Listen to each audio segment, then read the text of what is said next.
Hello everyone. मैं आप सबकी वंशिता और लेकर आ गई हूँ एक और वीडियो आप सब लोगों के सामने। पहले तो welcome back to my YouTube channel और मैं आशा करती हूँ यहाँ पर कि आप सभी अच्छे होंगे और कुछ ना कुछ अच्छा अमेजिंग अपनी लाइफ में कर रहे होंगे। तो जैसे कि सबको पता है कि मेरे चैनल पर मैंने काफ़ी टाइम से कोई भी वीडियो अपलोड नहीं किया है, पोस्ट नहीं किया है, तो फाइनली ये वीडियो मैं लेके आ गई हूँ। इसको बनने में गाइस मुझे बहुत ज़्यादा टाइम लग गया, लेकिन फाइनली आज ये कंप्लीट हो गया, बन गया है और मैं आज ये ले आई हूँ आप लोगों के सामने। तो जो वीडियो है वो एग्जैक्टली रिलेटेड किससे चीज़ से है, जैसे कि हम सब ने इस साल 75 साल कंप्लीट किए हैं आपने आज़ादी को लेकर। तो ये उससे रिलेटेड ही वीडियो है और जिस कैसी क्या काफ़ी सारी चीज़ें हैं जो हम लोग को नहीं पता है या पता है, तो वही सब मैंने लेकर के इस वीडियो को बनाया है। आप लोगों को अच्छा लगेगा, मैं होप करती हूँ। और लास्ट तक देखिएगा, स्किप मत कीजिएगा वीडियो को, क्योंकि काफ़ी सारे फैक्ट्स हैं इस वीडियो में।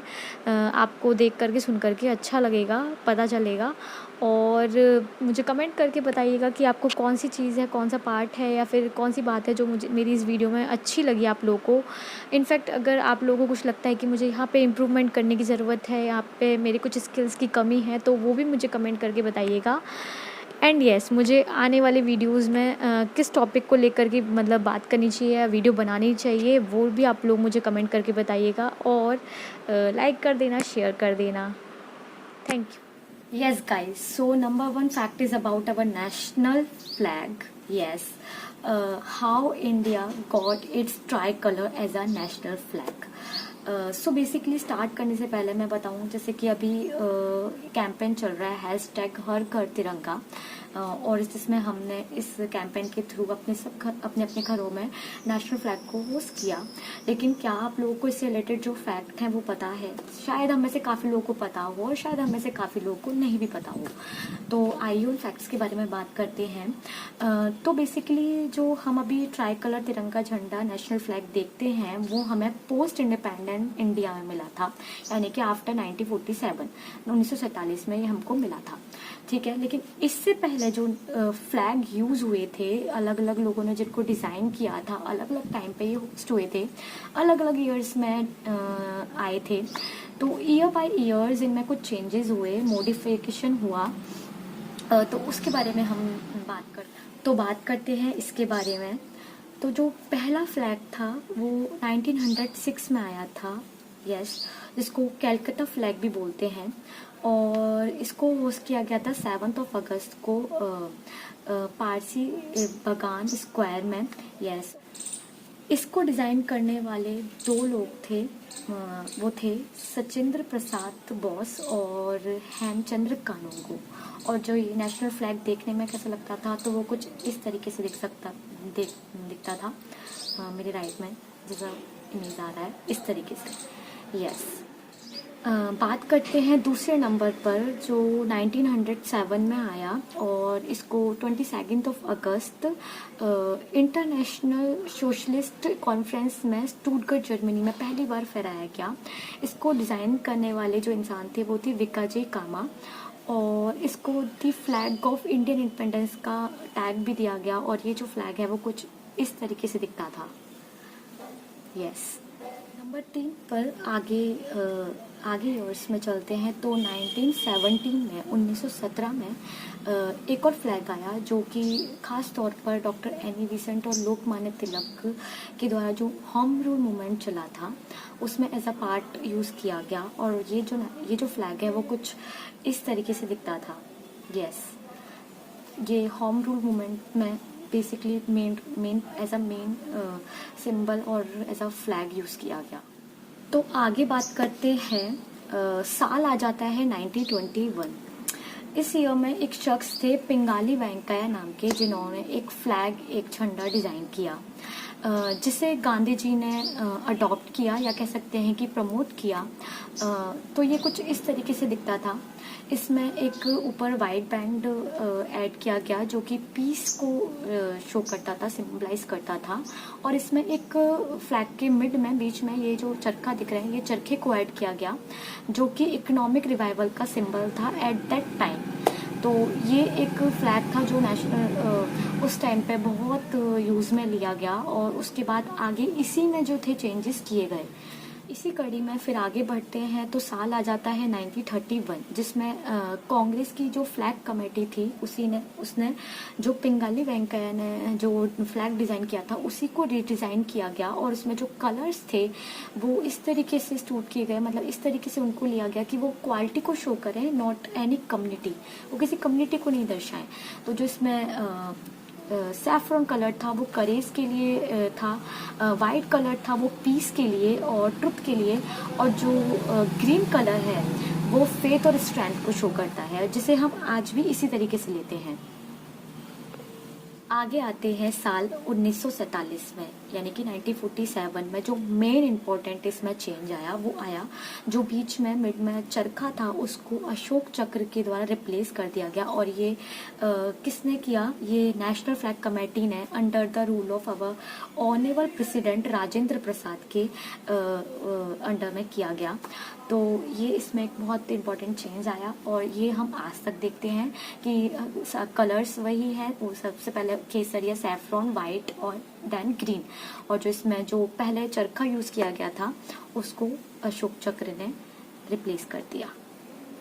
So this is the fact about our national flag कि किस तरीके से 1906 से स्टार्ट होकर के 1947 में हमें तिरंगा झंडा tricolour as a national flag मिला, और इसमें क्या क्या चेंजेस किए गए, किन किन लोगों ने इसको डिज़ाइन किया था, और किस फ्लैग को कब यूज़ किया गया, कहाँ पे यूज़ किया गया। इसके बाद चलते हैं जो दूसरा फैक्ट है उसके लिए। Yes, now coming to the second fact, the second point, which is about 15th of August. तो हम सब लोग 15 अगस्त को आज़ादी मनाते हैं, हम सबको पता है, और 26 जनवरी को हम रिपब्लिक डे यानी कि गणतंत्र दिवस मनाते हैं। लेकिन हमें ये पता है कि 26 जनवरी को ही रिपब्लिक डे क्यों मनाया जाता है? Because we got constitution at that time, और इसके पीछे ही रीज़न है, ठीक है। लेकिन हम लोग को शायद बहुत कम लोगों को ये पता हो कि 15 अगस्त यानी कि स्वतंत्रता दिवस मनाया जाता है। उसी दिन 15 अगस्त को ही क्यों चूज़ किया गया, उसके पीछे क्या रीज़न था? बिकॉज हम इंडियंस के लिए तो इंडिपेंडेंस से पहले वो नॉर्मल ही डे रहा, बिकॉज ऐसा कुछ था नहीं, क्योंकि इंडिपेंडेंस की बात है तो काफ़ी टाइम से चल रही थी।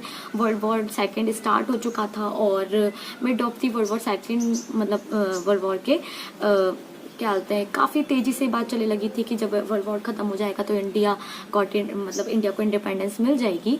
सो बेसिकली अगस्त हो गया आते आते, है ना। तो 1947 में स्टार्ट हो गई थी बातें, अगस्त हो गया आते आते। तो ये डे क्यों चूज़ किया गया? तो इसके पीछे रीज़न ये था कि जो ब्रिटिश गवर्नमेंट थी उसके जो लास्ट वॉइस रॉय थे लॉर्ड माउंटबेटन इंडिया में, उनकी जिद थी इसके पीछे, से माना जाता है, क्योंकि इसके पीछे रीज़न था जब सेकेंड वर्ल्ड वॉर एंड हो रहा था तो 15 अगस्त 1945 में जापान के जो राजा थे हिरोहितो, उन्होंने रेडियो पे एक इस दिन अनाउंसमेंट किया था। अनऑफिशियली उन्होंने एक्चुअली सरेंडर किया था अगेंस्ट ब्रिटेन, और जो ये सब फ्रेंडली नेशंस थे उस टाइम, रशिया, ब्रिटेन और ये जर्मनी, तो इनके अगेंस्ट मतलब उन्होंने सरेंडर कर दिया था जापान ने। तो ये डे एक मतलब वो victory as a victory celebrate करना चाहते थे। So just because of that उनकी जिद थी कि इस दिन को चूज़ किया। ये भी थी कि जब इसके कुछ दिनों बाद ही सेकेंड वर्ल्ड वॉर के जब उन्होंने रेडियो पर जापान ने अनाउंसमेंट किया था सरेंडर का, उसके कुछ दिन बाद ही जब वो ऑफिशियली 4 सितंबर 1945 में सिंगापुर में जब जापान पेपर्स पे सिग्नेचर कर रहा था, तो जो लॉर्ड माउंटबेटन थे वो उस टाइम पे सुप्रीम अलाइड कमांडर थे साउथ ईस्ट एशिया कमांड के, तो इस चीज़ को उस नज़रिए से भी देखते थे। तो इसके पीछे की रीज़न भी था क्योंकि उन्होंने अपनी आंखों से वो सब चीज़ें देखी थी, और तो इसलिए उनको लगता है कि शायद ये दिन चुना जा सकता था। तो ये था इसके पीछे रीज़न। और जब एक फैक्ट ये भी था कि इंडिया को जब इंडिपेंडेंस मिली थी, तो उसके बाद ही ब्रिटेन के एक न्यूज़पेपर यानी कि जो गार्जियन न्यूज़पेपर था, उसने एक हेडलाइन छापी थी अपने पेपर में। की हेडलाइन थी वो ये थी कि आफ्टर 163 ईयर्स ब्रिटिश आधी रात को ब्रिटिश साम्राज्य का भारत में अंत हुआ, और आज की बात से दो अधिराज्य का गठन हुआ, जो कि थे भारत और Pakistan. So that is the reason, that is the all story about this. So that's it. Okay, yes. So now coming to the third point, the third fact, which is about our national game. Yes, you guys guess it right. It is about hockey. So basically the history of hockey. Let me just tell you first one thing. If you guys interrupted with the background sound, so please just ignore it guys, because बाहर vehicles आ रहे जा रहे, तो इस वजह से थोड़ा interruption हो सकता है। और आज मौसम भी अच्छा है, तो हवा काफ़ी ज़्यादा तेज़ चल रही है, तो उसका भी थोड़ा सा इफेक्ट दिखेगा वीडियो में। बट जस्ट प्लीज़, बहुत फैक्चुअल, बहुत अच्छी इंटरेस्टिंग वीडियो है, तो just ignore it guys. So yes, now coming to my point. Now I'm coming to my point, which is about the history of hockey. So basically, फिर से हाँ, so basically जो hockey है हम सबका national, India का जो national game है, we all know about it, ठीक है। लेकिन उससे रिलेटेड इतने सारे फैक्ट्स हैं जो हम में से ज़्यादातर लोगों को, मतलब हम सब लोगों को बहुत सारे मेजर फैक्ट्स तो पता हैं, लेकिन जो और भी अच्छे इंटरेस्टिंग छोटे मोटे फैक्ट्स हैं और काफ़ी थोड़े बड़े मेजर फैक्ट्स भी हैं, वो हम लोगों को अभी तक शायद नहीं पता है, क्योंकि इतनी उस चीज़ के बारे में लोगों को नॉलेज नहीं है, या फिर इतना लोग इंटरेस्ट नहीं लेते पढ़ने में। सब लोग अदरवाइज सबको काफ़ी सारे गेम्स में इंटरेस्ट होता है, बट हॉकी कैसा गेम है जिसकी लोकप्रियता है जो सो यस। तो पॉइंट ये है कि जब हिस्ट्री की बात होती है या इतिहास की बात होती है, तो सबसे पहले क्वेश्चन ये आता है कि उसकी शुरुआत कहाँ से हुई, या फिर समय क्या था, तो ये सब है। लेकिन अगर हॉकी के बारे में बात की जाए तो ऐसा माना जाता है कि 16th सेंचुरी के अराउंड, यानी कि ईयर 1527 में स्कॉटलैंड में इसको फर्स्ट स्टार्ट किया गया था, यानी कि unmodified version of hockey start किया गया था स्कॉटलैंड में, और इसको उस टाइम पर हॉकी बोला जाता था, यानी कि HOKIE. Yes, that's interesting fact about hockey. और ऐसा भी कुछ रिकॉर्ड्स हैं, ऐसा माना जाता है कि उसी समय पर इजिप्ट में, यानी हमारे मिस्र में, इसी तरीके का एक खेल खेला जाता था जो कि हॉकी से मिलता जुलता ही था। तो ये भी एक अनदर इंटरेस्टिंग फैक्ट है। यस, बेसिकली ये तो पहले के टाइम की बात हुई, लेकिन अगर मॉडर्न एज हिस्ट्री की बात की जाए, यानी कि अभी मौजूदा समय में इसकी बात की जाए, तो इसकी शुरुआत जो मानी जाती है वो ending of the 18th century and the starting of 19th century के बीच की मानी जाती है। सो बेसिकली फिर आगे समय बढ़ता गया, और क्या हुआ कि हॉकी को स्कूल और कॉलेजेस में लोकप्रियता मिली बच्चों के बीच में, यूथ्स के बीच में, और समय आते आते ब्रिटिश साम्राज्य के भारत में, यानी कि इसको भारतीय आर्मी में 1850 के अराउंड इसको शामिल कर लिया गया। तो हुआ क्या कि जैसे जैसे टाइम आगे बढ़ा, इंडिया में इसकी लोकप्रियता और बढ़ गई। जैसे कि हॉकी के लिए उस टाइम पर इतने डिवाइसेस की ज़रूरत नहीं होती थी, और खुले मैदान इजीली अवेलेबल हो जाते थे, तो बच्चों में और स्पेशली यूथ्स में इसने एक स्पेशल जगह बना ली। और इसके रहते ही हुआ ये कि 5 साल बाद इंडिया में पहला हॉकी क्लब बना, और ये जो क्लब बना ये बना कोलकाता में 1855 में। सो दिस इज होता ये है कि डिकेड्स निकलते हैं, दशक बीत जाते हैं, उसके बाद इंडिया में, भारत में 2 टूर्नामेंट खेले जाते हैं हॉकी के लिए। एक तो होता है कि आगा खां टूर्नामेंट, और दूसरा था बेटन कप। जो बेटन कप था वो कोलकाता में होता था, और जो आगा खां टूर्नामेंट होता था वो उस टाइम के मुंबई, यानी अभी के मुंबई में होता था। और ये जो दोनों टूर्नामेंट होते थे, हॉकी की लोकप्रियता के कारण ही ये जो टूर्नामेंट थे ये नेशनल लेवल के टूर्नामेंट थे उस टाइम पर। ये बढ़ती है और 20th सेंचुरी आती है, यानी कि अराउंड 1907 और 1908 के बीच में बात चलती है कि हॉकी में एक हॉकी के लिए एक एसोसिएशन बनाया जाए, एक संघ बनाया जाए, लेकिन ये सिर्फ बात ही बन के रह जाती है और उस टाइम पे इसके लिए इतना कुछ होता नहीं है। तो इसके बाद आने वाले समय में यानी कि कुछ सालों बाद 1925 में भारतीय हॉकी संघ की स्थापना होती है, यानी कि इंडियन हॉकी फेडरेशन की स्थापना होती है, यानी कि इंटरनेशनल हॉकी फेडरेशन यानी FIH के एक साल बाद एग्जैक्टली। तो this is the point about hockey. तो ये तो बात हो गई कि भाई अब इंडियन हॉकी फेडरेशन की स्थापना हो गई, सब कुछ हो गया। अब क्या, अब इसके बाद होता है जस्ट एक साल बाद इंटरनेशनल टूर्नामेंट होता है जिसमें इंडिया अपनी हॉकी टीम को भेजती है और ये टूर्नामेंट होता है न्यूजीलैंड में। यस, और न्यूजीलैंड में यहाँ होते हैं 21 मैच, जिसमें से record 18 match Indian hockey team जीतती है। और इसी समय सारी दुनिया का ध्यान जाता है एक ऐसे लीजेंड पे जिसका नाम हम सबको पता है, लीजेंड ध्यानचंद। यस, जो जिसके बारे में हम सबको पता है कि वो आगे जाकर के सर्वकालिक सर्वश्रेष्ठ यानी कि बेस्ट प्लेयर बनते हैं हॉकी में। और ये हमारे लिए एक इंडिया के लिए, इंडियन कंट्री के लिए लीजेंड है। सो बेसिकली यहाँ पर अकेले जो ये मैच होता है इसमें इंडियन हॉकी टीम का इतना अच्छा प्रदर्शन होता है कि वो पहले ही इंटरनेशनल टूर में 18 मैच जीतते हैं। यहाँ पर एक फैक्ट ऐड करना बहुत ज़रूरी है।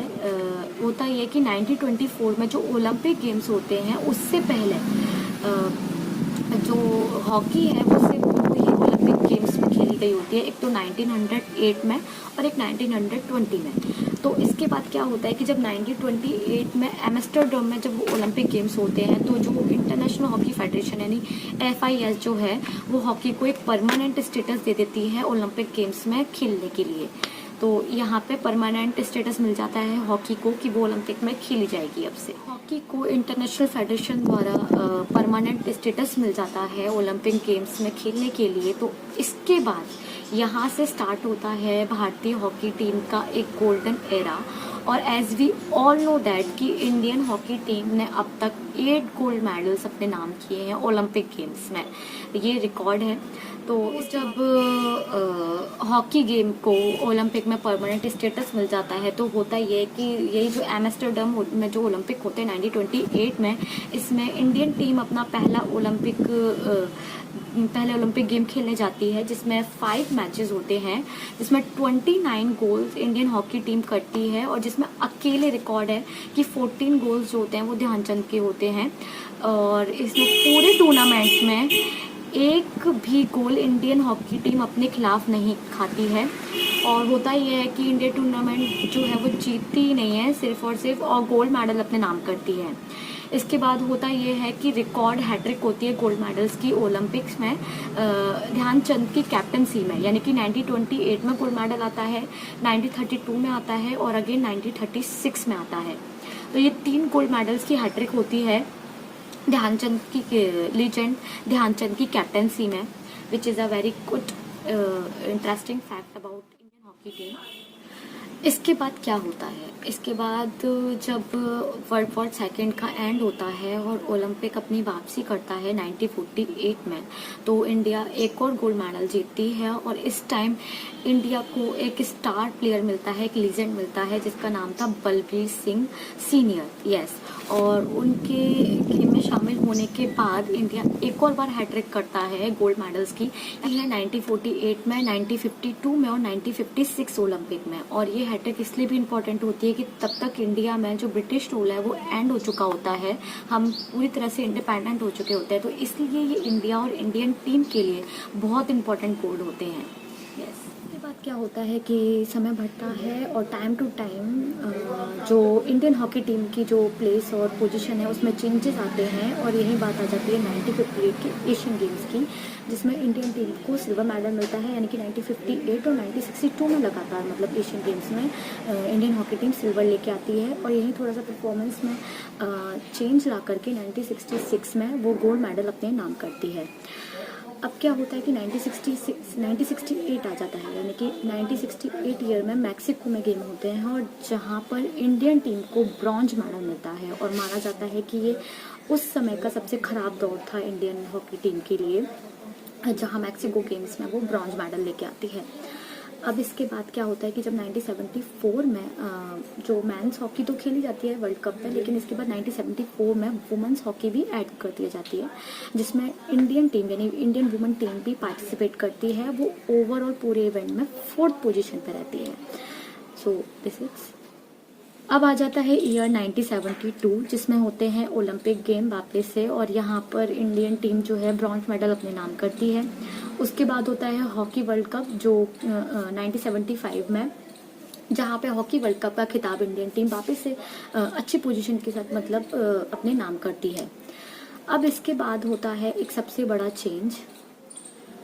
अब इसके बाद आ जाता है एक बहुत बड़ा चेंज हॉकी गेम की दुनिया में, और वो ये होता है 1976 की ओलंपिक गेम में, जो कि मॉन्ट्रियल में होते हैं। इसमें ये चेंज आता है कि एक सबसे बड़ा चेंज ये कि जो हॉकी है वो अब तक घास पे होती थी, लेकिन अब वो घास पे होने की बजाय एस्ट्रोटर्फ पर खेली जाएगी। और इस चेंज की वजह से होता ये है कि जो इंडियन टीम है उसकी पूरी टूर्नामेंट में, पूरे ओलंपिक में 7th पोजीशन रहती है। और ये ऐसा पहली बार होता है इंडियन टीम के लिए कि वो पोडियम फिनिश भी नहीं कर पाती है, और इसको जो है एक बहुत ही खराब परफॉर्मेंस के तौर पे देखा जाता है इंडियन टीम के लिए, क्योंकि वो अब तक एटलीस्ट पोडियम फिनिश या फिर एक अच्छी पोजीशन पर ख़त्म करती है टूर्नामेंट को, लेकिन इस बार ऐसा होता है कि वो पूरे लास्ट यानी कि 7th पोजीशन पर ख़त्म करती है। वही इसी बीच में जब इसी दशक में एशियन गेम्स होते हैं तो इंडियन टीम जो है सिल्वर मेडल अपने नाम करती है, यानी कि 1970 में, 1974 में और 1978 के एशियन गेम्स में इंडियन टीम को सिल्वर मिलता है। जाता है ईयर 1980, जब होते हैं ओलंपिक गेम्स मॉस्को में, और ये जो ओलंपिक्स होते हैं इंडियन टीम के लिए काफ़ी अच्छे रहते हैं, बिकॉज यहाँ पर इंडियन टीम को वापस से गोल्ड मेडल मिलते हैं, और यही पहली बार वुमेंस टीम भी ओलंपिक जाती है, और जहाँ पे वो ओवरऑल 4th पोजीशन पे ख़त्म करती है। अब आ जाता है ईयर 1982, और 1982 आ जाता है एशियन गेम्स होते हैं इस साल, और ये एशियन गेम्स हो रहे होते हैं दिल्ली में। और यहाँ होता क्या है कि पहली बार महिला हॉकी को भी शामिल कर लिया जाता है एशियन गेम्स में, और जिसमें कि जब महिला हॉकी को गेम में शामिल कर लिया जाता है तो जो इंडियन टीम है वो पार्टिसिपेट करती है, और पार्टिसिपेट करने के साथ साथ ही वो एक हिस्ट्री क्रिएट करती है as they won gold medal in this tournament. अब आता है ईयर 1998, और इस टाइम क्या होता है कि एशियन गेम्स होते हैं वापस से, और इस एशियन गेम्स में इंडियन टीम को गोल्ड मेडल मिलता है, और ये गोल्ड मेडल मिलता है धनराज पिल्ले के टाइम पर। और ये जो गोल्ड मेडल बहुत इंपॉर्टेंट होता है टीम के लिए, बिकॉज काफ़ी सालों से जो टीम इंडिया एक मतलब वॉइड देख रही होती है, जो एक सूखा होता है कि कोई भी मेडल नहीं मिला होता है, गोल्ड मेडल तो काफ़ी दूर की बात है, तो वो एक ख़त्म होता है उनके टाइम पर, और इंडियन टीम जो है गोल्ड मेडल अपने नाम करती है। इसी ईयर यानी कि 1998 से एक और चेंज हुआ, वो ये चेंज हुआ कि अब से जो हॉकी है वो ओलंपिक के साथ साथ CWG यानी कि कॉमनवेल्थ गेम्स में भी शामिल कर ली गई, यानी कि एक और international big international tournament add हो गया हॉकी के फील्ड में। 1998 में हॉकी को कॉमनवेल्थ गेम्स में शामिल कर लिया गया। तो इसके बाद होता क्या है, 4 साल बाद यानी कि अगले ही कॉमनवेल्थ गेम्स में जो वुमेन्स टीम है, इंडियन वुमेन टीम, वो गोल्ड मेडल लेके आती है, गोल्ड मेडल अपने नाम करती है। और उसके अगले ही यानी कि 2006 में सिल्वर मेडल अपने नाम करती है। आ जाता है 2008 का, जब होते हैं बीजिंग में ओलंपिक, और ये टाइम इतना ख़राब होता है कि जो मेंस टीम है वो उस ओलंपिक में क्वालिफाई भी नहीं कर पाती है, यानी कि 2008 के बीजिंग ओलंपिक में मेंस टीम क्वालिफाई भी नहीं करती है। कॉमनवेल्थ गेम में सिल्वर मिलता है, और उसी टाइम जो एशियन गेम्स होते हैं वहाँ पर इंडियन मैन टीम को ब्रॉन्ज मेडल मिलता है, जो कि वो वापस से थोड़ा सा सुधार करते हैं। इसलिए 2012 के जो लंदन ओलंपिक होते हैं वहाँ पर जो मेंस टीम है वो सिर्फ और सिर्फ क्वालिफाई ही कर पाती है, यानी कि पोडियम फिनिश नहीं करती है। ये सिर्फ क्वालिफाइंग ओलंपिक रहता है उनके लिए। वक्त आता है 2016 का, जब होते हैं रियो में ओलंपिक, और यहाँ पे मेंस टीम जो है वो क्वालिफाई कर लेती है, लेकिन जो सेंटर ऑफ अट्रैक्शन होता है वो ये होता है कि जो वुमेंस टीम है वो भी क्वालिफाई करती है, और ऐसा 36 ईयर्स बाद होता है जब वुमेंस टीम किसी ओलंपिक में खेलने जा रही होती है। तो ये एक बहुत ही वुमेंस टीम के लिए मतलब बहुत ही काबिल तारीफ वाला मौका होता है जब वो यहाँ पे सबकी तारीफें बटोरती हैं। ईयर आता है 2018, और ये ईयर जो है वो वुमेंस टीम के लिए काफ़ी अच्छा होता है, बिकॉज इसमें होता है कि जो टीम है वो रानी रामपाल की कैप्टनसी में एक बहुत अच्छा प्रदर्शन करती है एशियन गेम्स में, जहां उनको सिल्वर मेडल मिलता है, और इसके साथ ही जो उनकी वर्ल्ड रैंकिंग है वो 9th हो जाती है, जो उनकी अब तक की सबसे सर्वश्रेष्ठ रैंकिंग होती है। दूसरी तरफ अगर मेंस टीम की बात की जाए तो उनके जो यंग कैप्टन हैं मनप्रीत सिंह और जो कोच हैं ग्रामलीड, उनके लीडरशिप में एक बहुत ही अच्छी बहुत ही आक्रामक हॉकी देखने को मिलती है। और होता ये है कि जो FIH की जो वर्ल्ड रैंकिंग है उसमें इंडिया की 4th पोजीशन हो जाती है ऑस्ट्रेलिया, बेल्जियम और नीदरलैंड के बाद, और ये पोजीशन अभी भी एट प्रेजेंट बनी हुई है। और वहीं दूसरी तरफ वुमेंस टीम की बात की जाए तो उनकी जो एट प्रेजेंट रैंकिंग है वो 6th रैंकिंग है, और जो उनकी जो भी रिसेंटली कोच हैं वो हैं जैनके शॉपमैन, और इन्हीं की अगुवाई में इन्हीं की लीडरशिप में अभी कॉमनवेल्थ गेम्स में वुमेन टीम ने ब्रॉन्ज मेडल जीता है, और वही मेंस टीम ने अच्छे प्रदर्शन के साथ silver medal. So this is all about our national game hockey, last से स्टार्टिंग से लास्ट तक। Hope you like it. So yes, here we go again. Our next topic, our next chapter, and next fact about a very interesting celebration, a national celebration, and जिसके बारे में बात कर रही हूँ वो एग्जैक्टली कौन सा सेलिब्रेशन है। Yes, the celebration of 26 January, Republic day का जो सेलिब्रेशन होता है उसमें एक बहुत ही खास प्रोग्राम होता है, और वो होता है बीटिंग द रिट्रीट प्रोग्राम। और ये जो प्रोग्राम है मार्क किया जाता है, beating the retreat programme marks as the end of the India's republic day celebration. तो होता क्या है कि जो इंडिया का इंडिया में हम 26 जनवरी को रिपब्लिक डे सेलिब्रेट करते हैं, उसका जो सेलिब्रेशन है वो 3 दिन का चलता है, 26, 27, 28, और 29 को ये बीटिंग द रिट्रीट प्रोग्राम होता है समापन के लिए। और ये बहुत ही प्यारा सा इनक्रेडिबल सा मेलोडियस प्रोग्राम होता है। बेसिकली इसमें होता क्या है वो मैं आपको बताती हूँ। Yes, beating the retreat programme celebrate at Raisina hill, Vijay Chowk. ये विजय चौक रायसन हिल पर होता है, और ये आफ्टर 3 days होता है 26 जनवरी के, और ये इवनिंग में होने वाला प्रोग्राम है। एट शार्प 6 o'clock ये स्टार्ट हो जाता है। और इसमें तो अब इसके बाद मैं आपको बताती हूँ कि इसमें कौन कौन लोग जो हैं वो शामिल हो सकते हैं, क्या आम लोगों के लिए भी ये प्रोग्राम होता है, और इसको किस तरीके से सेलिब्रेट किया जाता है किन लोगों के थ्रू। तो बेसिकली इसकी जो अध्यक्षता है वो हमारे प्रेसिडेंट करते हैं, ऑनरेबल प्रेसिडेंट। लेकिन इसके बाद भी इवन तो प्राइम मिनिस्टर, मिनिस्टर्स और जो VVIP लोग होते हैं वो भी इसमें शामिल इंक्लूडेड होते हैं। तो क्या आम लोग भी इसमें जा सकते हैं? So yes, there is a big yes. आम लोग ये जनरल पेपर भी यहाँ पे जा सकते हैं देखने के लिए, और इवन तो it's not as big as 26 जनवरी वाले प्रोग्राम की तरह, लेकिन ये इतना छोटा भी नहीं होता। ये बहुत ही मेलोडियस सा, बड़ा अच्छा प्यारा सा इनक्रेडिबल सा प्रोग्राम होता है। अच्छा, इसमें क्या होता है कि जो इंडियन फोर्स है, यानी कि तीनों जो फोर्स है, Indian army, Indian navy and air force, वो अपने अपने बैंड के थ्रू एक बहुत ही प्यारा सा प्रोग्राम लोगों के लिए प्रस्तुत करते हैं इसमें। और इसमें क्या होता है कि देशभक्ति जो गाने होते हैं उनको बिना गाए तरह तरह के इंस्ट्रूमेंट से एक धुन में, एक साउंड में, एक ट्यून में बजाया जाता है, जो इतना प्यारा लगता है। अगर आप इसको वहाँ पे लाइव भी देखते हैं या टेलीविज़न के थ्रू भी देखते हैं तो आप इसमें अपने आप को बहुत ही मेलोडियस सा फील करते हैं इस टाइम पर। तो ये इसका मेन इम्पॉर्टेंट पार्ट होता है, जो कि बहुत ही मनमोहक, बहुत इनक्रेडिबल सा होता है। जो फोर्सेस इसमें मेन जो इंस्ट्रूमेंट्स यूज़ करती हैं वो होते हैं ड्रम, बैकपाइपर, ब्रास, शहनाई। ये सब जो इंस्ट्रूमेंट्स हैं ये मेनली यूज़ किए जाते हैं जो टाइप ऑफ साउंड्स, देशभक्ति जो साउंड्स होती हैं वो निकालने के लिए।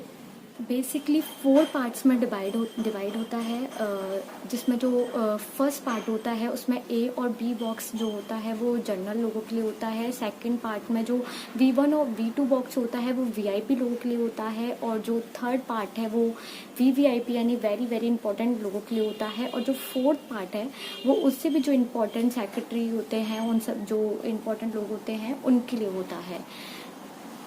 दी रिट्रीट जो प्रोग्राम है वो 1950 से लगातार ही सेलिब्रेट किया जाता है, लेकिन 2 बार ऐसा हुआ है कि मतलब आफ्टर 1950 2 बार ऐसा हुआ है कि इसको कैंसिल करना पड़ा है।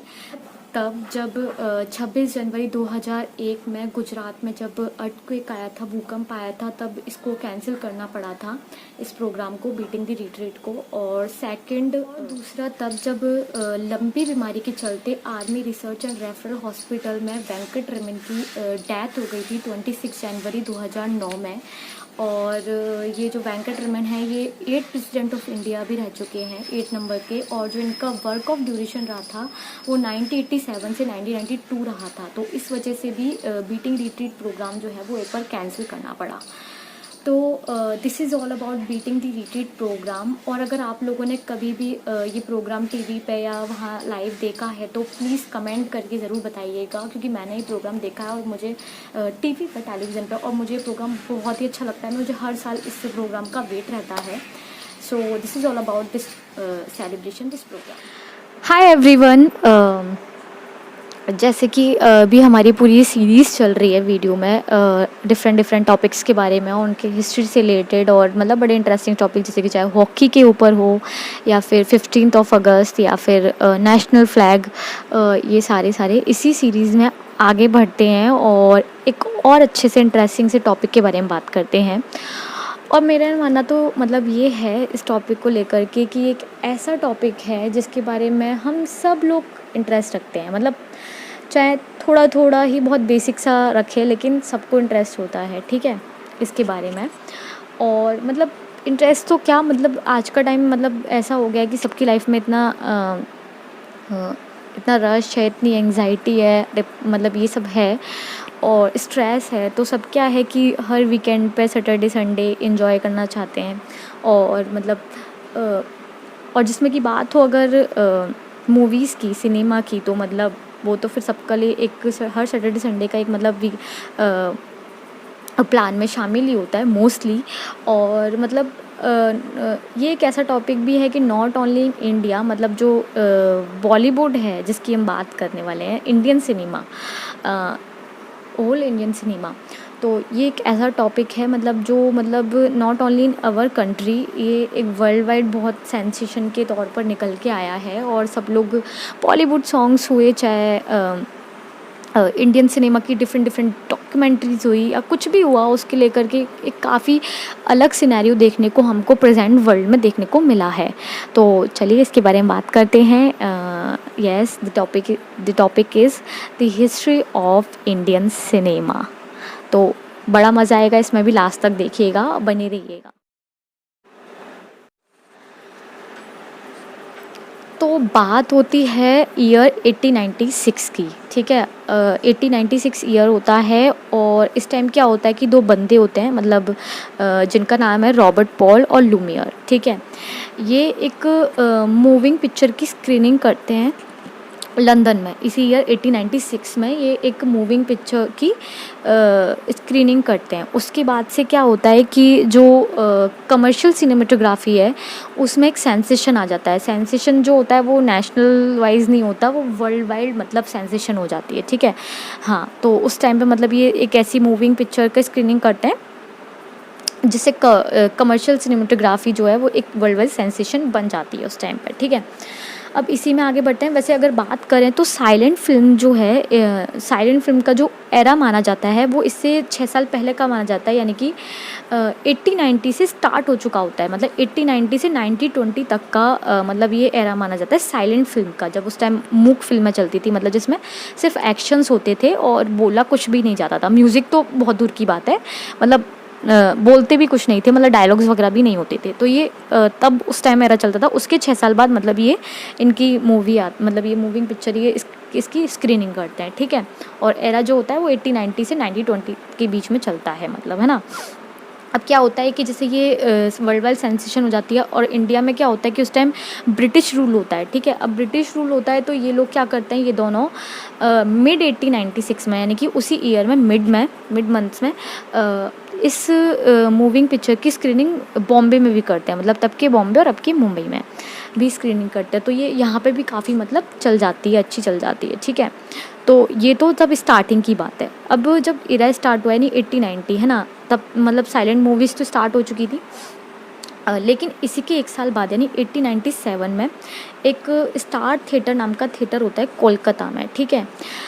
इसमें क्या मतलब प्रोफेसर हैं, प्रोफेसर स्टीवेंसन, ठीक है। इनकी एक पिक्चर का, एक मूवी का प्रेजेंटेशन चल रहा होता है इस थिएटर में। 1897 की ईयर की बात है, कोलकाता में, ठीक है। तो इस पिक्चर के प्रेजेंटेशन में ही एक स्टेज शो दिखाया जाता है।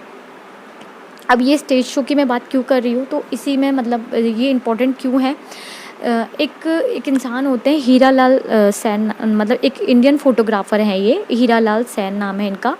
और ये क्या करते हैं कि मतलब ये जो प्रोफेसर स्टीवेंसन है, इनके जो शो में, मतलब जो स्टेज शो दिखाया जाता है, इसके जो सीन्स होते हैं, उन सीन्स को कंसिस्ट करके ये प्रोफेसर के मतलब इनक्रेजमेंट से और उन्हीं के कैमरे के थ्रू, मतलब उन्हीं के कैमरे से इन सब सारे सीन्सों को कंसिस्ट करके एक मूवी बनाते, एक फ़िल्म बनाते हैं, ठीक है। और ये फ़िल्म जो रिलीज़ होती है फिक्स 1 साल बाद, यानी कि 1898 में रिलीज़ होती है। और इस फिल्म का नाम होता है द फ्लावर ऑफ फारस। यस, तो ये इसलिए इतना इम्पोर्टेंट था कि मतलब ऐसे ऐसे करके उन्हीं के मतलब जो क्या बोलते हैं शो में, जो स्टेज शो दिखाया गया था, उसके सीन्स को कंसिस्ट करके एक मूवी, एक फ़िल्म बनाते हैं ये, ठीक है। मंथ्स निकल जाते हैं और नेक्स्ट ईयर आ जाता है, और मतलब 1899, ठीक है। अब इस ईयर क्या होता है, एक और पिक्चर रिलीज़ होती है, एक और पिक्चर आती है जिसका नाम है दी रेसलर। यस, दी रेसलर नाम से एक और मूवी आ जाती है। अब इसकी जो मेकिंग है वो किसने की है, तो इन शख्स का नाम है, ये एक इंडियन है, और इन शख्स का नाम है H.S. भाटवडेकर। यस, तो H.S. भाटवडेकर क्या है, मूवी बनाते हैं दी रेसलर। अब ये मूवी क्यों इम्पोर्टेंट है, क्योंकि इसको लेकर कैसे बोला जाता है कि ये फर्स्ट इंडियन थे जिन्होंने मतलब ये मूवी बनाई थी, तो इसलिए ये पहली ऐसी भारतीय फिल्म बन जाती है जो किसी इंडियन के द्वारा बनाई गई थी, ठीक है। दूसरा इसमें क्या होता है कि इस पिक्चर में मतलब दिखाया क्या जाता है, बेसिकली मैं पिक्चर बोलूँगी क्योंकि उस टाइम पे मूविंग पिक्चर्स को कलेक्ट करके कंसिस्ट करके एक फ़िल्म बनाई जाती थी। यस, तो इसलिए बेसिकली एक पिक्चर ही बोलेंगे। तो इसमें क्या होता है कि बॉम्बे का दी हैंगिंग गार्डन में एक रेसलिंग मैच चल रहा होता है, और उस रेसलिंग मैच को इसमें दिखाया जाता है इस मूवी में। यस, तो एक तरीके से ये एक डॉक्यूमेंट्री भी होती है। तो ये भारतीय मतलब फ़र्स्ट इंडियन डॉक्यूमेंट्री भी बोली जाती है, जो दी रेसलर मूवी है, इसको फ़र्स्ट इंडियन डॉक्यूमेंट्री भी बोला जाता है, जो कि H.S. भाटवडेकर ने बनाई थी। अब आगे बात करें तो काफ़ी सारे ईयर्स ऐसे मतलब आते हैं, निकल जाते हैं, और फिर आ जाता है ईयर 1912। और इस ईयर में 18 मई में, मतलब 18 मई पर, इस डेट पर एक इंडियन फिल्म रिलीज़ होती है इंडिया में, और इस फिल्म का नाम होता है श्री पुंडलिक। श्री पुंडलिक के नाम से ये फिल्म आती है। ये मराठी फिल्म है, और मतलब साइलेंट मूवी है। हाँ, ये साइलेंट मूवी है मराठी में, और इसके जो निर्माता है, मतलब जो प्रोड्यूसर होते हैं, वो होते हैं दादा साहेब तोरने। इनका नाम दादा साहेब तोरने है, ठीक है। तो ये 18 मई 1912 में रिलीज़ होती है, और कहाँ पे होती है, एट कॉर्नेशन सिनेमेटोग्राफ बॉम्बे पे, ठीक है। अच्छा, अब ये जो फ़िल्म है श्री पुंडलिक, ठीक है, इसके पीछे कुछ तर्क आते हैं लोगों के। कुछ लोग आर्ग्यू करते हैं कि that was not a Indian film, मतलब वो एक इंडियन फिल्म नहीं थी, फर्स्ट इंडियन फिल्म तो नहीं थी, है ना। इसके पीछे जो मतलब तर्क मतलब जो आर्ग्यू के जो पॉइंट्स हैं, जो फैक्ट लोग बताते हैं, वो 3 मेजर पॉइंट्स ये बताते हैं कि एक तो जो इसके कैमरामैन थे वो एक ब्रिटिश पर्सन थे जिनका नाम था जॉनसन, ठीक है। और दूसरा लोग बताते हैं कि इस फ़िल्म की जो पूरी प्रोसेसिंग हुई है, मतलब जो प्रोसेस्ड हुई है ये पूरी फ़िल्म, ये लंदन में हुई है, तो ये इंडियन फ़िल्म कैसे हो जाएगी, ठीक है। और तीसरा रीज़न जो देते हैं वो ये बताते हैं कि ये जो मूवी है, ये जो फ़िल्म है, ये एक ड्रामे की, एक नाटक की पूरी फ़ोटोग्राफ़िक रिकॉर्डिंग है। तो मतलब ये 3 मेजर रीज़न्स बताए जाते हैं जिसकी वजह से एक कंट्रोवर्सी है, या फिर कह सकते हैं कि लोगों का मानना ये है कि ये फर्स्ट इंडियन फ़िल्म नहीं है। तो इसको फर्स्ट इंडियन फ़िल्म इन 3 रीज़न्स की वजह से नहीं मतलब लोग मानते हैं। अब आ जाती है एक ऐसी शख्सियत जिसके बारे में हम सबको मोस्टली पता है। जी हाँ, दादा साहेब फाल्के, ठीक है। ये एक फ़िल्म बनाते हैं 1913 में, जिसका नाम हम सबको पता है राजा हरिश्चंद्र, ठीक है। इस फ़िल्म के बारे में बताया जाता है कि ये वैसे तो बेसिकली फ़र्स्ट मतलब काफ़ी लोग इसको फ़र्स्ट इंडियन मूवी ही मानते हैं, फ़र्स्ट साइलेंट मूवी जो कि मराठी में है, इसको माना जाता है। लेकिन अगर हिस्ट्री के तौर पे बात की जाए तो ये second full length motion picture है, ठीक है, जो कि दादा साहेब फाल्के बनाते हैं ये, है ना। और इस मूवी का नाम पता है हम सबको कि राजा हरिश्चंद्र था, ठीक है। अब इससे रिलेटेड फैक्ट्स क्या हैं, वो भी बहुत इंटरेस्टिंग से फैक्ट्स हैं। कि पहला तो ये कि ये जो मूवी है इसमें जो फीमेल कैरेक्टर्स का जो रोल प्ले किया गया था वो भी मेल कैरेक्टर्स ने किया था, यानी कि जो आदमी लोग थे उन्होंने ही औरतों का किरदार निभाया था पूरी पिक्चर में, ठीक है।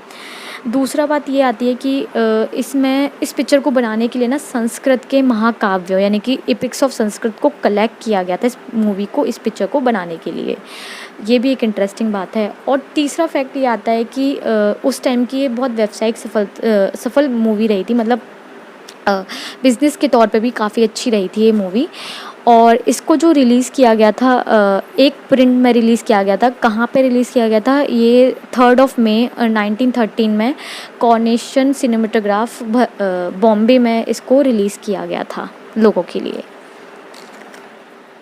अब आगे अगर बात करें अदर स्टेट्स की, यानी कि किस स्टेट्स में कौन-कौन सी फ़िल्म आई थी, मतलब कौन-कौन सी फर्स्ट साइलेंट मूवीज़ बनी थी, क्या-क्या नाम था उनका, किन-किन ने उनको प्रोड्यूस किया था। तो उसमें अगर हम आगे बात करें तो जैसे तमिल में जो फर्स्ट साइलेंट मूवी आई थी वो कीचम वंदम नाम था उसका, कीचक वंदम, और ये 1916 में आई थी। और इसके जो प्रोड्यूसर थे उनका नाम था आर नटराजन मुदलियार। यस, तो ये तमिल की फ़र्स्ट साइलेंट मूवी थी। इसी में आगे बात करें तो मलयालम में जो फर्स्ट साइलेंट मूवी आई थी उसका नाम था विगत कुमारन, और ये 1928 में आई थी। और बात करें कि इसको प्रोड्यूस किसने किया था तो ऐसा बोला जाता है कि मलयालम फ़िल्म इंडस्ट्री के फादर थे, यानी father of Malayalam film industry, जिनका नाम था डैनियल नादर।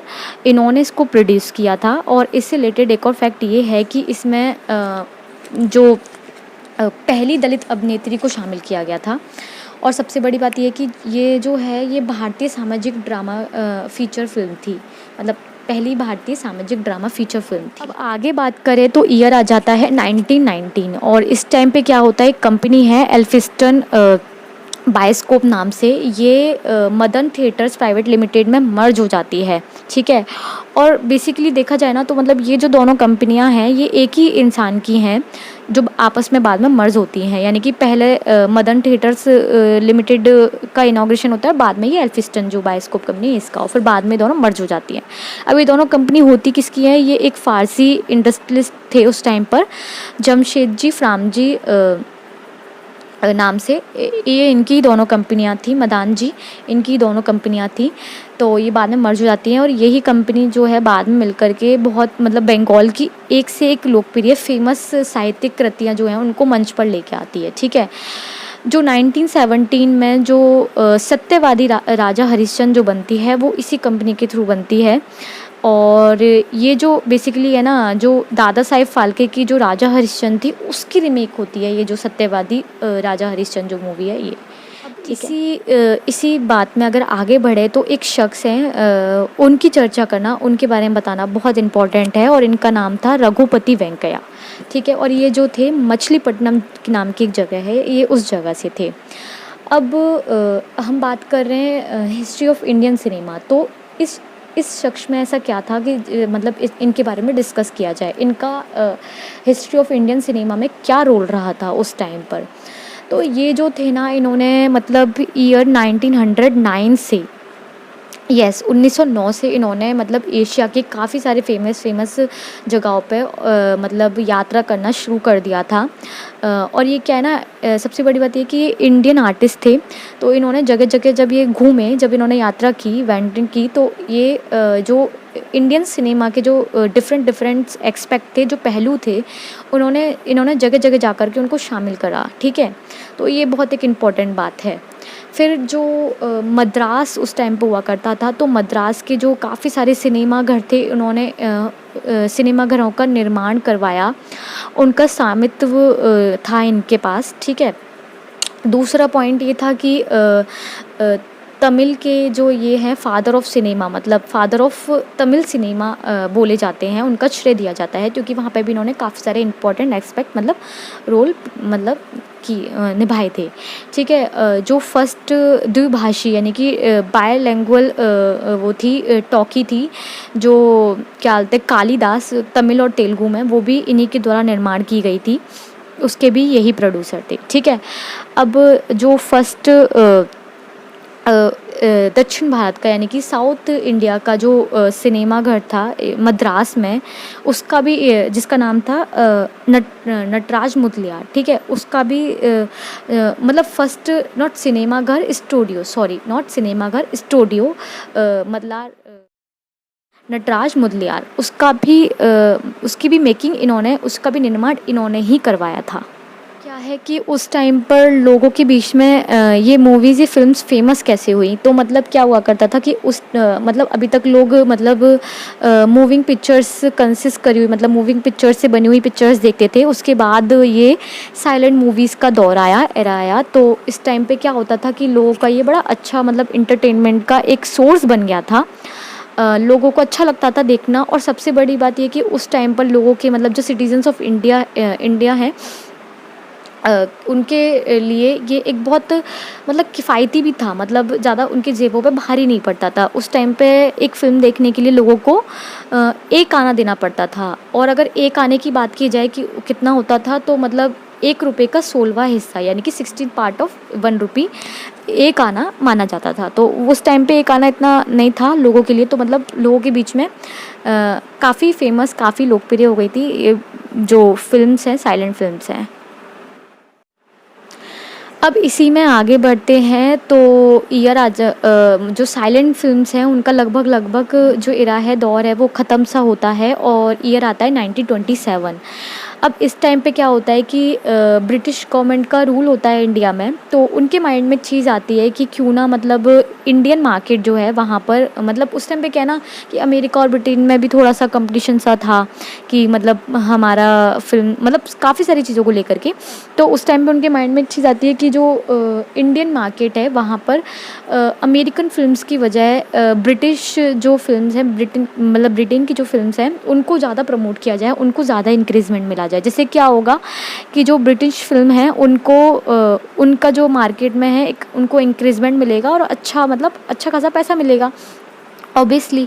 तो ये है मेन रीज़न, ये था। तो इसके लिए क्या करते हैं वो लोग कि एक भारतीय सिनेमेटोग्राफी जांच समिति का गठन करते हैं, यानी कि आईसीसी का गठन करते हैं। ठीक है, अब इसमें क्या, ये जो आईसीसी जो समिति है, कमेटी है, इसमें क्या होता है कि 6 मेंबर होते हैं, 6 मेंबर होते हैं टोटल, जिसमें 3 मेंबर तो होते हैं ब्रिटिश गवर्नमेंट के और 3 मेंबर होते हैं इंडियन। ठीक है, और इसका जो नेतृत्व यानी लीडरशिप जो है वो किसके हाथों में दिया जाता है, ये मद्रास के एक वकील थे, एडवोकेट थे उस टाइम पे, टी रंगाचारी, उनको इसकी लीडरशिप सौंपी जाती है। ठीक है, अब इसमें बात क्या आती है आगे, वो ये होती है कि जैसे ब्रिटिश गवर्नमेंट सोचती है कि मतलब जिस चीज़ के लिए वो इस कमेटी का निर्माण करती है, गठन करती है, उसके अपोजिट ही मतलब बात सामने आ जाती है। मतलब जो ये कमेटी है वो सिफारिश रखती है अपनी, उसमें ये लोग क्या बोलते हैं कि मतलब ब्रिटिश फिल्म्स इंडस्ट्री को बढ़ावा देने की बजाय इंडियन फिल्म इंडस्ट्री को मतलब बढ़ावा देने की सिफारिश करते हैं ये लोग।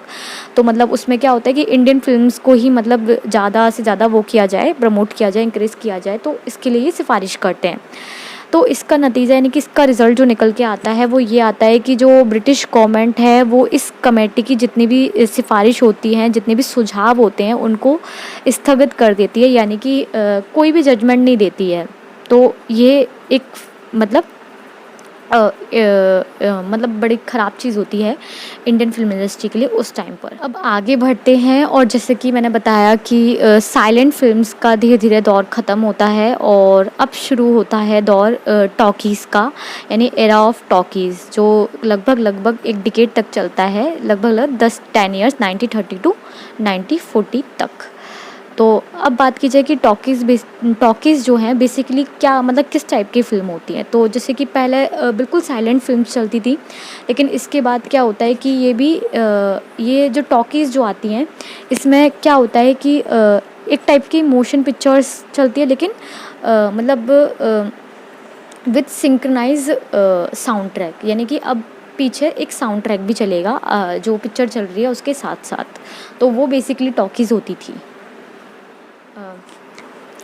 अब अगर टॉकीज़ में बात करें तो जो फर्स्ट इंडियन टॉकी थी वो उसका नाम था आलम आरा। येस, हम में से काफ़ी सारे लोगों को, मोस्टली सबको पता है, जो हिस्ट्री पढ़ते रहते हैं उनको पता होगा कि जो इंडिया की जो फर्स्ट टॉकी फ़िल्म थी वो थी आलम आरा।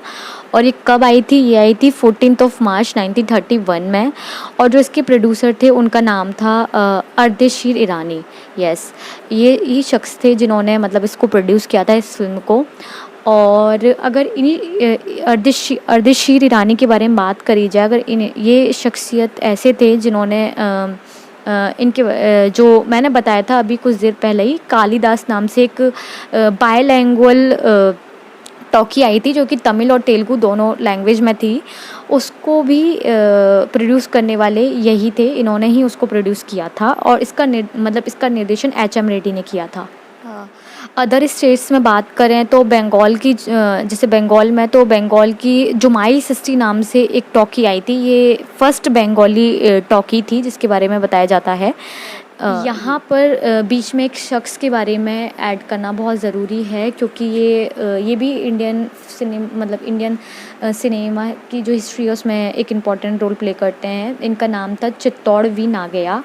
और ये जो शख्सियत थे ये फर्स्ट ऐसे इंडियन थे जो बहुभाषी वो थे, एक्टर थे, यानी कि मल्टीलैंग्वेज एक्टर थे और साथ के साथ गायक थे, सिंगर, म्यूजिशियन, प्रोड्यूसर और डायरेक्टर भी थे। और इनको जो है भारत का पॉल मुनी बोला जाता था। अब जैसे डिकेड चल रहा है, समय चल रहा है टॉकीज़ का, तो इसी डिकेड में, इसी दशक में 1933 जो ईयर है उस ईयर में एक फ़िल्म आती है सावित्री नाम से। और ये फ़िल्म जो है ये ईस्ट इंडिया फ़िल्म कंपनी की तरफ से बनाई जाती है और ये अपने आप में एक तेलुगु, मतलब उनकी पहली तेलुगु फ़िल्म थी, ठीक है। लेकिन इसमें अब ख़ास बात क्या है? इसमें ख़ास बात ये है कि ये जो फ़िल्म है ये दूसरी अंतर्राष्ट्रीय वेनिस में जो मतलब फ़िल्म समारोह होता है उसमें इसको एक मानद डिप्लोमा मिलता है। और दूसरा ये कि ये मायलावरम बाला भारती के एक मंच नाटक था समाजम, ये उस पर आधारित है ये पूरी फ़िल्म। और इसका जो निर्देशन है वो सी पुल्लिया और बेमुरी गंग्या, जो एक मंच अभिनेता थे, और दसारी राम थिलकम, ये तीनों ने मिलकर के इसका निर्देशन किया था। समय आगे बढ़ने के साथ ही हमें एक और इंसान का नाम सुनने को मिलता है। ये फेमस क्यों है? क्योंकि ये ऐसे व्यक्ति थे कि ये फ़िल्मों की जानकारी से, इंफॉर्मेशन से रिलेटेड सब कुछ मतलब जानने के लिए कि किस तरीके से फ़िल्म बनाई जाती है, क्या क्या फ़िल्मों में किया जा सकता है, ये सब जानने के लिए ये खुद बर्लिन जाते हैं। और ये जिस व्यक्ति की बात कर रही हूँ इनका नाम था ज्योति प्रसाद अग्रवाल। और ज्योति प्रसाद अग्रवाल क्या करते हैं, 10 मार्च 1935 में अपनी पहली असमिया फ़िल्म लेके आते हैं जिसका नाम था जॉयमती। और जॉयमती इनकी पहली फ़िल्म होती है। इसके बाद ही इनकी एक और फ़िल्म आती है जिसका नाम था इंद्रमालती। क्या होता है कि जब 1930 जो डिकेड है, ये जो दशक है टॉकीज़ वाला, जब इसकी शुरुआत होती है तो एक चेंज देखने को मिलता है इंडियन सिनेमा में। और वो चेंज ये होता है कि जो म्यूज़िक है, संगीत है, उसका एक अलग मतलब रूप देखने को मिलता है, एक अलग टाइप देखने को मिलता है, जिसमें इंद्र सभा और देवी देवयानी जैसे संगीत शामिल होते हैं फ़िल्मों में, इंडियन सिनेमा में। और ये ऐसे संगीत होते हैं, ऐसे संगीत है जिनको भारतीय सिनेमा में, इंडियन सिनेमा में और फ़िल्मों में एक शुरुआत के रूप में, एक शुरुआत के प्रतीक के रूप में देखा जाता है। और ये इतिहास के तौर पे मतलब जाना जाता है। ईयर 1935 की बात चल रही थी, तो 1935 तक आते आते क्या होता है कि जो मेन सिटीज़ हैं इंडिया की, जैसे मद्रास उस टाइम पर, कलकत्ता और बॉम्बे, इन सिटीज़ में क्या है, स्टूडियोज़ जो होते हैं वो ऑलरेडी इस्टेब्लिश हो चुके होते हैं और इनका एक फ़िल्मों में अलग ही इन्वॉल्वमेंट स्टार्ट हो चुका होता है। ठीक है, तो क्या होता है कि इसकी वजह से ये मेन सिटीज़ जो हैं ये एक स्थापित शिल्प की जगह बन चुकी होती हैं उस टाइम तक। और इसका जो एग्ज़ाम्पल है हमें एक फ़िल्म है देवदास, उसके ज़रिए देखने को मिलता है कि ये सिटीज़ कितनी मतलब इस्टेब्लिश हो चुकी हैं इस टाइम तक, 1935 तक, स्पेशली फॉर फिल्म्स और फॉर इंडियन सिनेमा। ईयर 1937, और इस टाइम पे एक शख्स है मोती बी नाम से, जिनके द्वारा निर्देशित एक फ़िल्म आती है किसान कन्या नाम से। ये जो फ़िल्म है किसान कन्या, ये भारत की पहली रंगीन फ़िल्म मानी जाती है और पहली रंगीन फ़िल्म होने के साथ से इसका इतिहास में नाम दर्ज है। पहली रंगीन फर्स्ट कलर्ड फ़िल्म की बात हो गई। इसी के 3 साल बाद यानी 1940 में एक और फ़िल्म आती है विश्व मोहिनी नाम से। ये फ़िल्म जो है भारतीय फ़िल्म जगत को चित्रित करने वाली, प्रदर्शित करने वाली पहली भारतीय फ़िल्म होती है। और इसका जो निर्देशन है वो वाई.वी. राव, और जो इसकी जो पटकथा है यानी स्टोरी, जो स्क्रिप्ट है वो किसने लिखी थी, वो लिखी थी बाली जेपल्ली और लक्ष्मीकांत कवि ने। इसी कड़ी में आगे बात करें तो एक शख्सियत है, वो भी भारतीय सिनेमा के इतिहास में बहुत इम्पोर्टेंट रोल प्ले करते हैं, जिनका नाम था स्वामी कन्नू विंसेंट। ये जो स्वामी कन्नू विंसेंट थे, इन्होंने क्या किया था कि कोयम्बटूर यानी दक्षिण भारत में पहला सिनेमा बनाया था। और ये जो है मतलब ये जो सिनेमा था, मतलब ये बेसिकली किस आइडिया पे वर्क करता था, टेंट सिनेमा के आइडिया पे वर्क करता था। लाइक टेंट सिनेमा क्या होता है, हमें से काफ़ी लोग नहीं जानते हैं। तो जैसे कि ओपन स्पेस में, यानी कि खाली भूमि पर तंबू गाड़ करके और एक सिनेमा जैसा बना देना टाइप से, वो टेंट सिनेमा हुआ करता था। और ये स्वामी कन्नू विंसेंट जो थे, ये अपने आप में इन्होंने, मतलब मैं बताया जैसे आपको कि दक्षिण भारत में पहला सिनेमा इनके द्वारा ही बनाया गया था। ये जो टेंट सिनेमा था, ये अपने ही तरीके का भारत में पहला जो है ये मद्रास में बना था। और इसको एडिसन का द ग्रैंड सिनेमा मेगाफोन कहा जाता था। इसको द ग्रैंड सिनेमा मेगाफोन क्यों कहा जाता था, क्योंकि इसके पीछे एक फैक्ट था और उस फैक्ट की वजह से इसको ऐसे बोला जाता था। और वो रीज़न ये था कि इसमें जो मोशन पिक्चर प्रोजेक्टर के लिए जो इस्तेमाल किया जाता था, वो इलेक्ट्रिक कार्बन इस्तेमाल किया जाता था और इसी वजह से इसको ऐसा बोला जाता था। थोड़े से 1940 से थोड़े से बैक ईयर्स में जाएं तो 1936 में एक बहुत इम्पॉर्टेंट चीज़ होती है, एक फ़िल्म बनती है जो सारे अंतर्राष्ट्रीय स्तर पर छा जाती है। और ये फ़िल्म थी संत तुकाराम नाम से, जो कि तुकाराम संत पर बनती है, जिनका जीवन काल 1608 से 1650 तक का माना जाता है। ये एक वारकरी और आध्यात्मिक कवि संत थे। और इनके ऊपर जो बनाई गई ये फ़िल्म थी संत तुकाराम, ये वेनिस फ़िल्म महोत्सव के 1937 संस्करण में एक अंतर्राष्ट्रीय फ़िल्म महोत्सव में प्रदर्शित होने वाली पहली भारतीय फ़िल्म बनती है। और ये जो फ़िल्म है उस साल की 3 सर्वश्रेष्ठ फ़िल्मों में से एक मानी जाती है।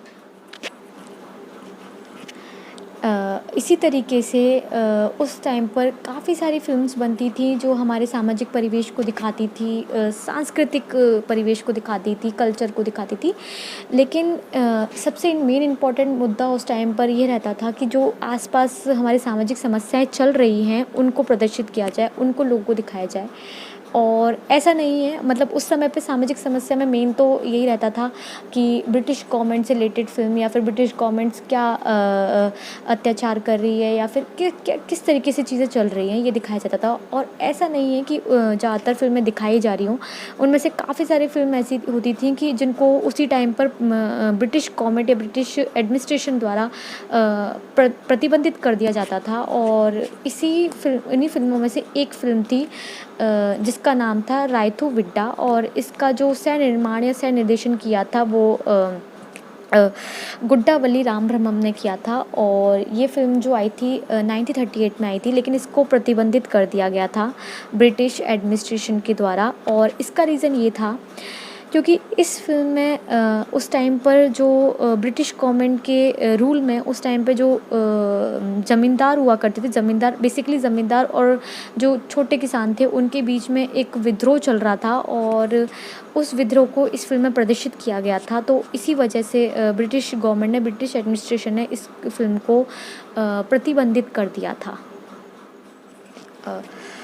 रायतू विड्डा, जैसे मैंने आपको बताया कि काफ़ी सारी फ़िल्म्स उस टाइम पे प्रतिबंधित होती थी, तो रायतू विड्डा ही एक ऐसी फ़िल्म नहीं थी। एक और फ़िल्म थी जो उससे काफ़ी साल पहले आ गई थी 1930 में, जिसका नाम था क्रोध, और इसको निर्देशित किया था RSD चौधरी ने। और इस फ़िल्म को प्रतिबंधित करने का जो रीज़न था, जो कारण था, वो ये था कि इसमें जो भारतीय अभिनेताएं हैं उनको भारतीय नेताओं के तरह प्रस्तुत और चित्रित किया था। तो इस वजह से उन्होंने इस फ़िल्म को उस टाइम पर प्रतिबंधित कर दिया था।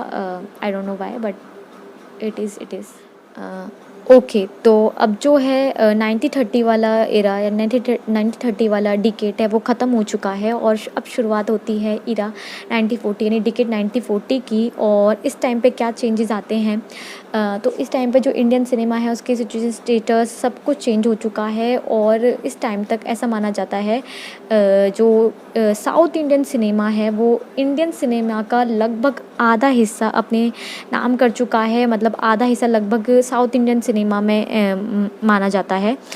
और जो फ़िल्म्स हैं वो इस तरीके से चेंज, उनके जो स्टेटस है इस वजह से भी चेंज हो चुका होता है, क्योंकि उस टाइम पर जो सांस्कृतिक पुनरुत्थान यानी कि चेंजेस के लिए बहुत इम्पॉर्टेंट रोल प्ले करती थी। इसीलिए मतलब पब्लिक में, ऑडियंस में ये एक अवधारणा ये बन चुकी थी कि जो फ़िल्म्स हैं वो सामाजिक पुनरुत्थान करने के लिए एक अच्छा ज़रिया है।